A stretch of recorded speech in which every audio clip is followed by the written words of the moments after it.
Hello, and welcome to the first NATOPS tutorial video for the A-26B Wasp.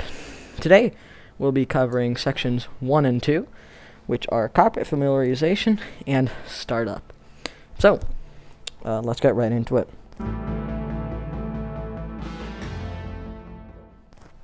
Starting off with Cockpit Familiarization. I'm going to start off on the right side here, right console. Got our comms area here. This is our microphone switch. Right now it's off, but when it's on, that light would light up. Right now it isn't because we don't have battery power. Comms volume. This will change how loud or quiet friendly forces are when they're talking on comms. Wings. This is our wing fold switch. Right now they're down, so they're unfolded. But if they were to be up, those wings would be folded for carrier stowage.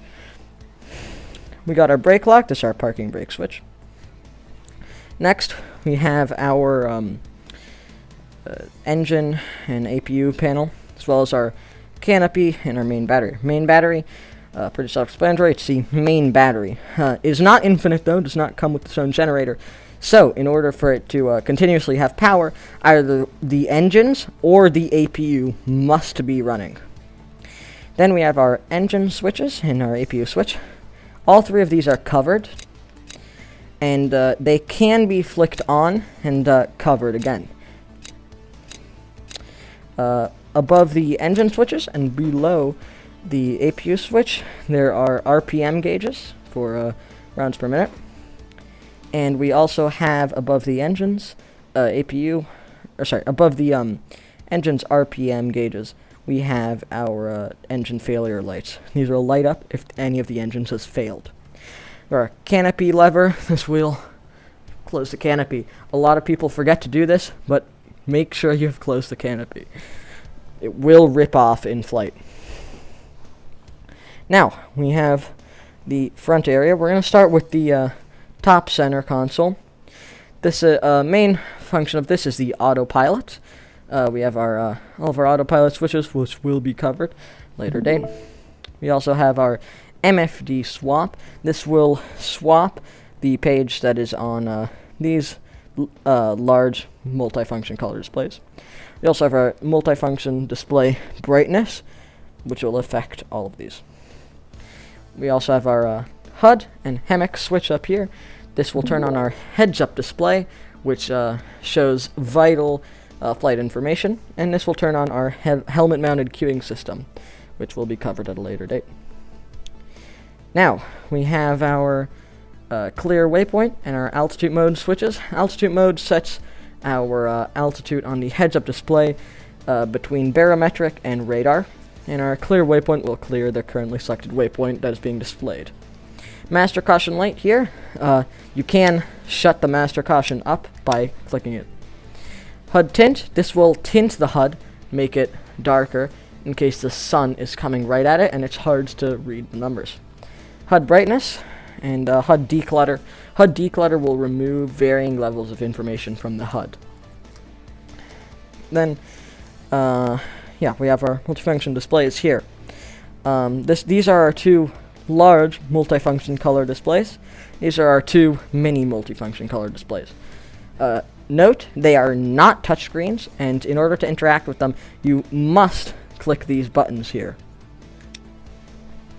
You turn them on by pressing these two buttons for the multifunction color displays, and these knobs for the big ones.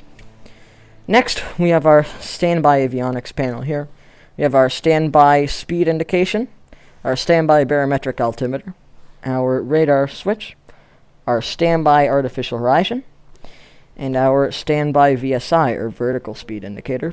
We also have our HSI here, our horizontal situation indicator, our autopilot altitude selection knob, and our radar warning receiver selection knob. Next, we have our Jettison panel. This is for jettisoning munitions or really anything that's attached to the pylons off of the aircraft. Next, we have our seat adjustment. This will adjust the vertical position of your seat. Next, we have our master arm switch. This arms all the weapons. our helmet switch. This will bring down the visor, and NVG will turn on the NODs, the Night Optical Devices.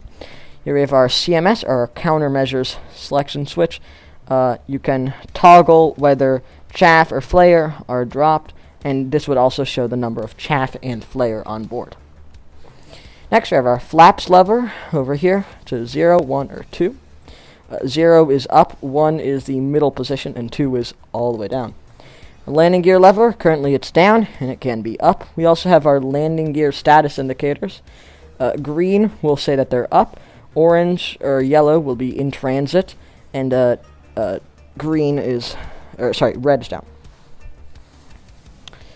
Next, we have our launch bar, which is on our nose, which is a launch bar on our nose gear, used to hook up to the catapult for carrier takeoffs. To the right of that, we've got our tail hook for carrier landings. We've also got our flight assist panel here. This is our master flight assist on or off. This is our roll, yaw, and pitch flight assists. This is our G-limit flight assist, which will limit the G's to about 8. And this is our carrier takeoff trim for carrier takeoffs. There's our fuel port, which is right there for air-to-wheel refueling. So our MP3 player. Note that you can use it without battery power, as you can see.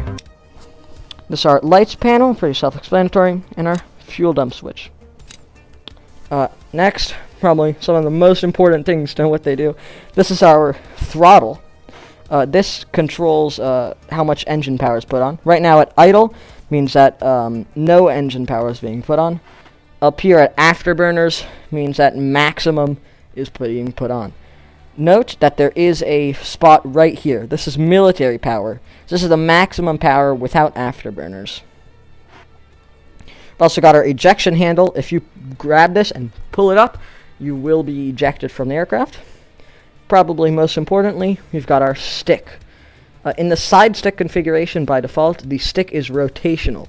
So if you rotate your hand up, the stick will go back. If you move your hand back, it won't go back. See, I have my hand all the way back, and it's actually going forward slightly. This is used to control the flight controls of your aircraft. So, pitch back, or pulling back, is pitch up. That moves our elevators, or our pitch control, so we'll go up. Pitch down moves our elevators or our pitch control down, so we'll go down. Left will roll us to the left. Right will roll us to the right. You can also twist for yaw, or you can set that to your throttle. Alright, that's cockpit familiarization, so you should know now what everything on your heads up, or on your in your cockpit means. We're gonna get right into startup. First thing we want to do is check that our brake lock is on, so we won't roll during the sequence. So it is. Let's get our main battery on. All of our instruments have come to light here. Perfect. Next, we're going to uncover our APU switch, our engine 2, and our engine 1 switch. We're going to close the canopy.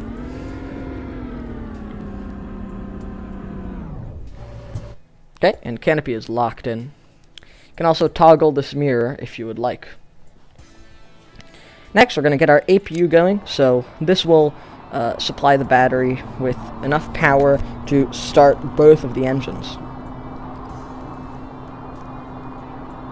So, the RPM will go all the way up and stop. So, APU is good. Next, before starting the engines, we're going to check that our throttle is all the way back at idle, and it is. So, we're going to start engine 1. So, RPM is coming up all the way up to this line here, and then it dips back down, and it dips back more down. Once that RPM has stabilized, right at the border with that yellow, means your engine is started. Now, we don't need to touch this switch anymore, so we can just cover it to make sure we don't. Gonna start engine 2, do the same with engine 2.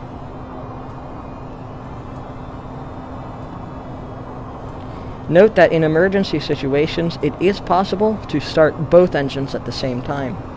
However, it will strain your APU a good bit. Next, the engines are now supplying the battery with their own generators, so the APU is not needed anymore. So we'll just turn this off and cover it. Perfect. Next up, we'll set our lights as required. I'm going to get instrument lights, and if we're in friendly territory, which we are, we're at the airfield and there's no enemies around, we're going to get our nav and strobe lights on.